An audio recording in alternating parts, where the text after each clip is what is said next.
kita kowe sapa? Aku Begawan Lintang Trenggono bali takon kowe sapa? Aku Begawan Mayadewa. Kowe sing nyelametke Pandhawa, dasar kepara nyata. Malah aku ngelingke marang sirahe Begawan Mayadewa. Aja kedaut-daut ing ngatasé kowe ngaku Brahmana nanging kenapa mentala gendak Sikara Manasa kepadane kita. Mongko sing jeneng Brahmana kuwi kudu menep lair lan batine. Syukur bage bisa ndangani sing rusak. Njejeke sing bingung ngayomi marang kabeh. Para titah ngrukunke sing padha suntrah. Nanging malah kosok baline kowe gawe dadaning pasulayan bakal mateni para pendhawa aku sing ora lila. Lamun kasembatan sediamu mateni pendhawa lan iso nglangkai Bakti Begawan Lintang Trenggono ing kene marganing Pati Lintang Trenggono.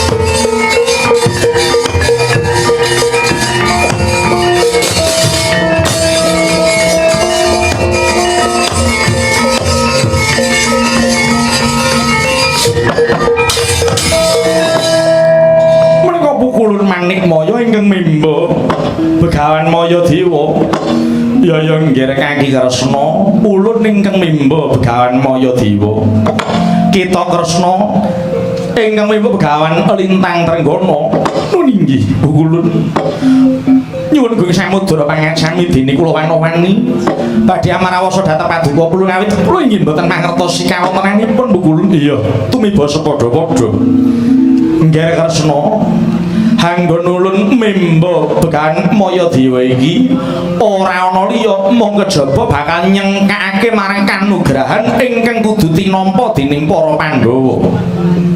Pandhawa lima nggone tapak semedi wigati maneges marang Gusti Kang Nyipta jagat. Ulun mung kepengin nodi nggone maneges kuwi pancen temen-temen apa mung kanggo lelamisan.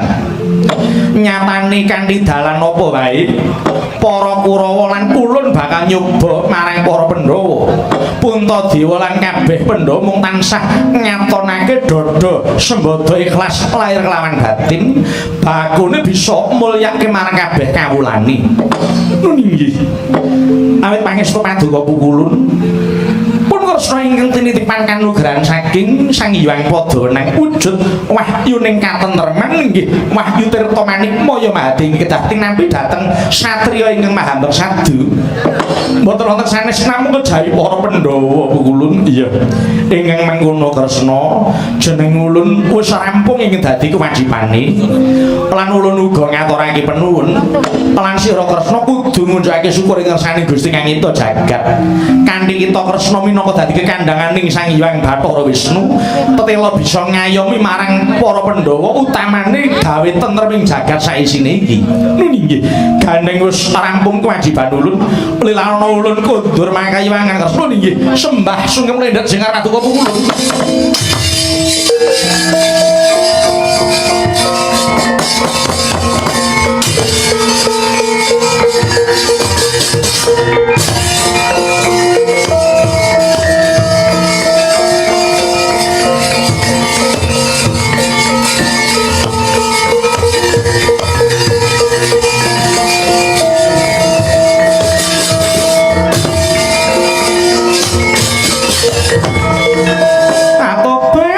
Iki ana wong tuwa.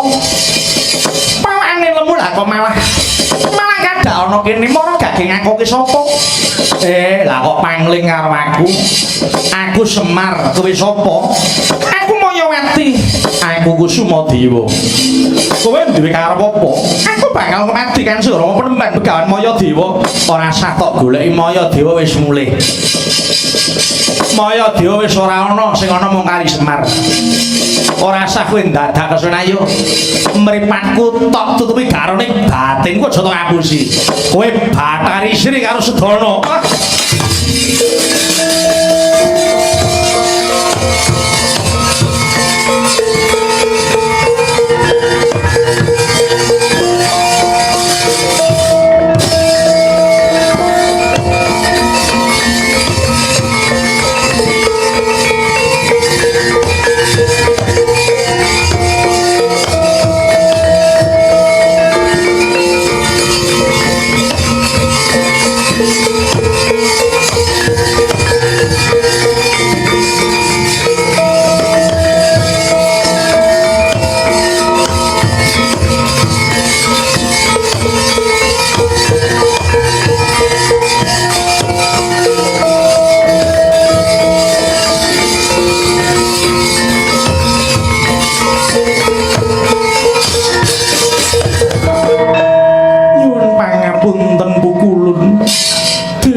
Mayawati semanten ugi kula pukulun kula ingkang mimba Kusumadewa. Iya Bathari Sri Sedana kowe duwe karep apa lah kok dadak mimba kaya mengkono lan duwe karep apa kowe bakal gendak sikara kelawan momonganku para Pandhawa.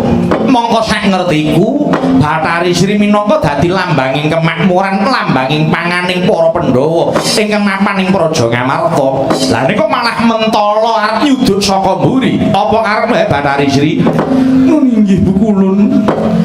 Awit kula namung kakandhi dhateng Bukulun Bathara Guru ingkang mrihatosaken dhateng mursanipun para Pandhawa. Kanthi Pandhawa murca saking Praja Mahanani kawontenan negari Ngamarta ruwet renteng Bukulun ngantos awis boga awis sandang.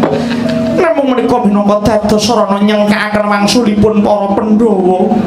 Menawi para Pandhawa gangsal sampun wangsul wonten negari Ngamarta kanthi raos sahya saeka kapti, menika ateges negari Ngamarta badhe manggih kamakmuran malih, badhe mirah sandang mirah pangan.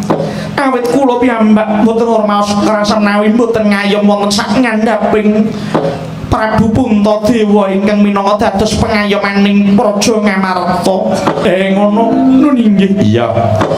Yen pancen mengkono sing dadi kekarepanmu wektu dina iki para Pandhawa lima wis padha kumpul wis bali marang Praja Ngamarta. Wigati mindhake apa sing dadi darmaning sowang-sowang. Ora ana liya mung kejaba mulyake marang kabeh para kawulane. Kowe minangka dadi lambanging kemakmuran, lambanging kasantosan, lambanging pangan. Aja kesuwen kowe ninggal Praja Ngamarta. Enggal baliya marang woh pari ingkang thukul ning Praja Ngamarta. Karben ndadekake para among kisma bisa panen, para among kisma bisa urip mulya awit Bathari Sri wis nunggu marang sawahing para among tani. Nggih ngestaken dawuh Bukulun kanthi para Pandhawa sampun wangsul. Mugi kepareng kula nyuwun pamit kula badhe mapan wonten woh pantun ing para among kisma supados nyembuh kamakmuraning negari Ngamarta. Semanten ugi kula Bukulun kula ugi badhe nyuwun pamit nderekaken Kakang Mbok Dewi Sri. Iya muga-muga bisa mahanani makmuring Praja Ngamarta lan nyawapi kemakmuraning para warga desa ing Kadilanggon iki Bathari Sri.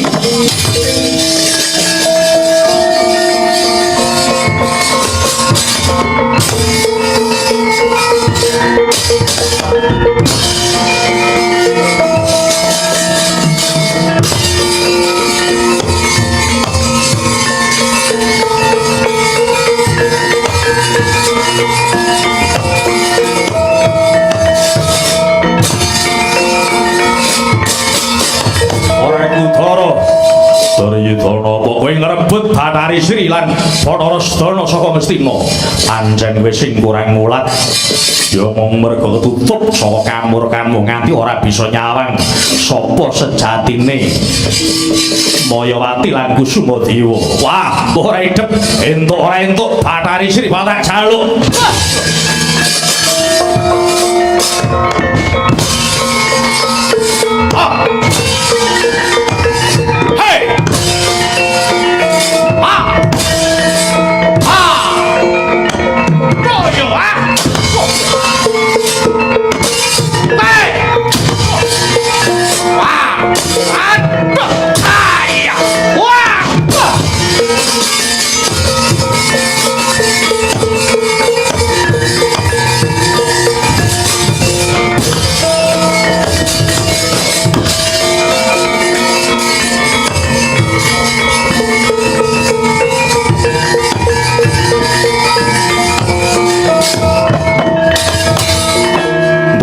Udara sampun wuru Bandayuda.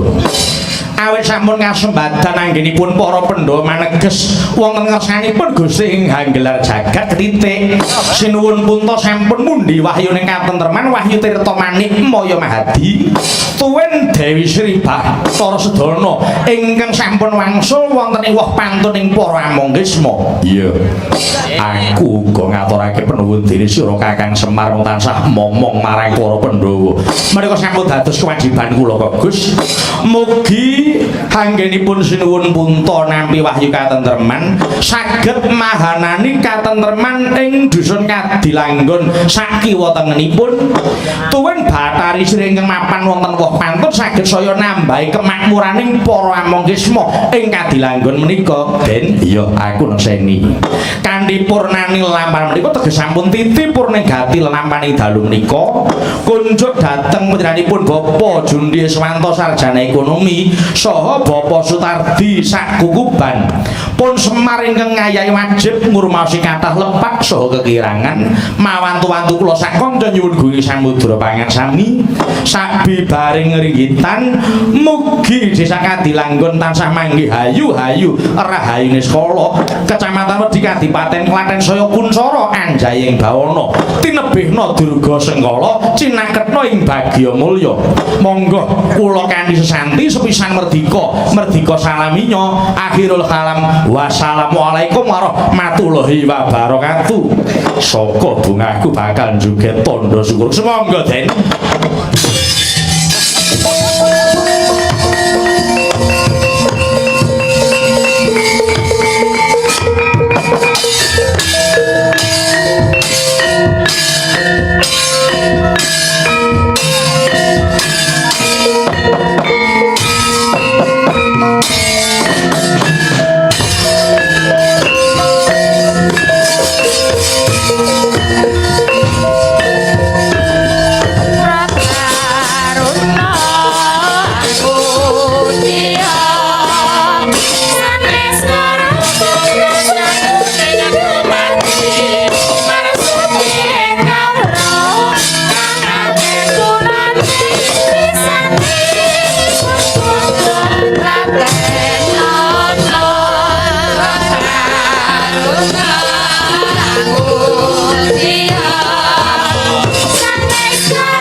Yeah.